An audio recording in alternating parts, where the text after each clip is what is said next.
Assalamualaikum teman-teman, selamat pagi. Nah, hari ini gue mau coba review disc brake PSM R15 V3 ya. Ini ukurannya 320 mm.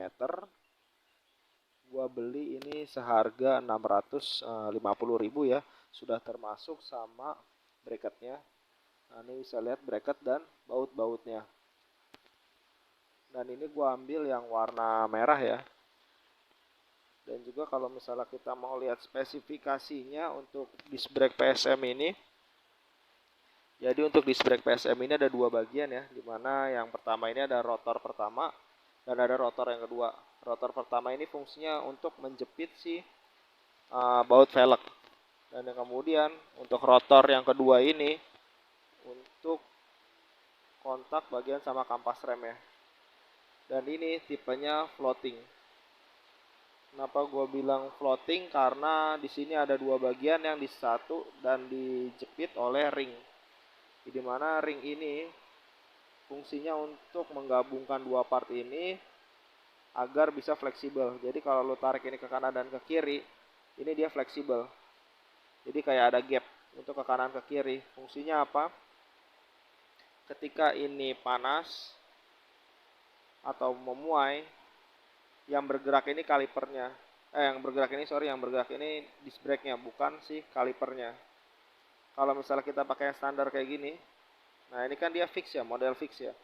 Ini dia model fix. Begitu ini muai, panas, dan ini goyang, kaliper ini ikut goyang juga. Nah itu memang kita temukan rata-rata di motor 250 cc ke bawah. Mungkin kalau ini sebenarnya sih peruntukannya untuk moge ya, tapi karena gue suka looksnya aja, dan juga kebetulan untuk ini gue, disc brake gue ini sudah kemakan, sudah muai dan baret, dan ininya bergelombang.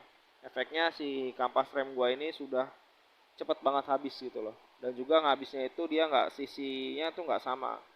Jadi ya borosnya tuh boros di sini, boros sebelah sisi aja gitu loh.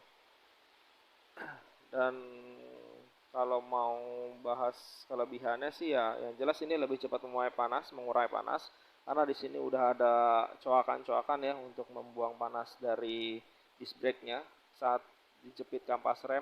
Dan kemudian ini bahannya aluminium, yang tentunya bikin bobot dari satu set ini lebih ringan, dan juga untuk dari warnanya sih lebih cerah kalau untuk bahan aluminium.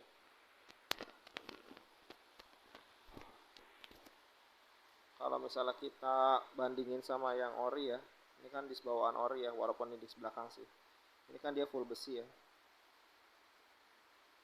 Kalau ini kan dia perpaduan antara aluminium sama stainless steel, jadi anti karat lah, agak lebih kuat untuk pertahanan terhadap karatnya daripada yang full besi kayak gini.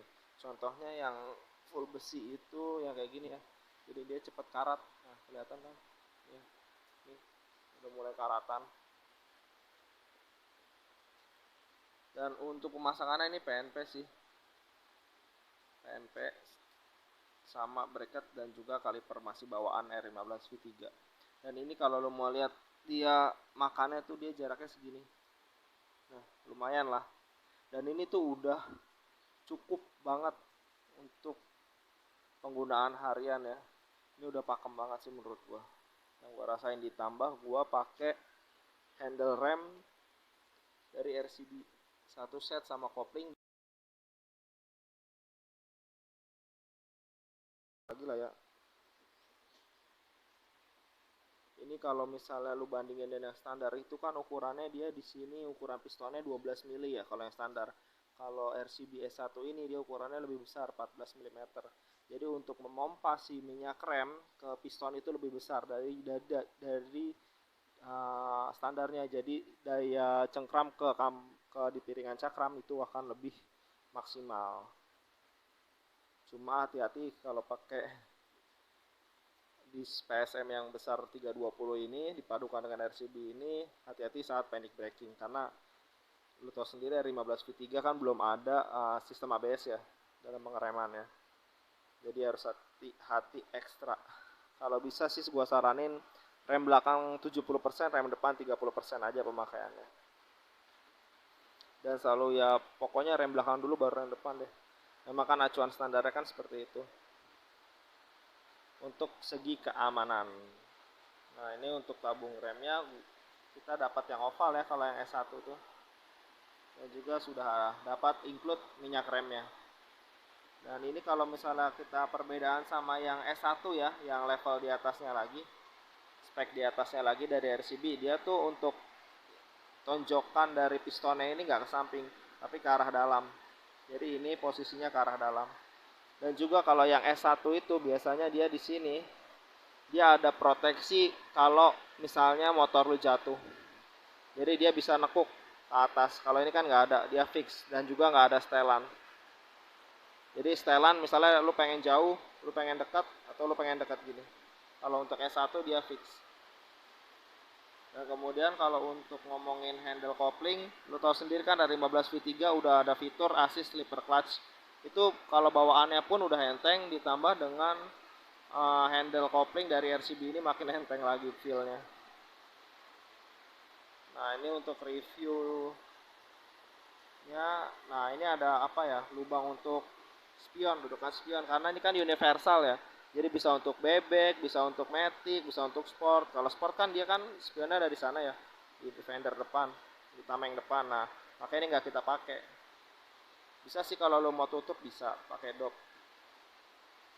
biar lebih rapih aja. Cuma kalau gue sementara sih gini aja. Dan untuk switchnya lampu rem dia ngambil dari sini. Nah ini ya, ini juga dirubah sih kemarin pemasangannya. Ini pakai kabel ya.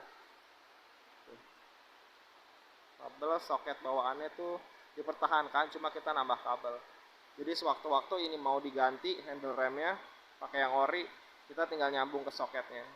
Tuh. Oke, mungkin sekilas ini aja review terkait master rem dan kopling RCB S1 dan juga disc brake PSM ukuran 320 mm. Oke.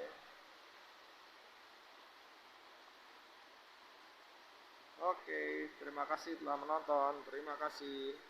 Assalamualaikum warahmatullahi wabarakatuh.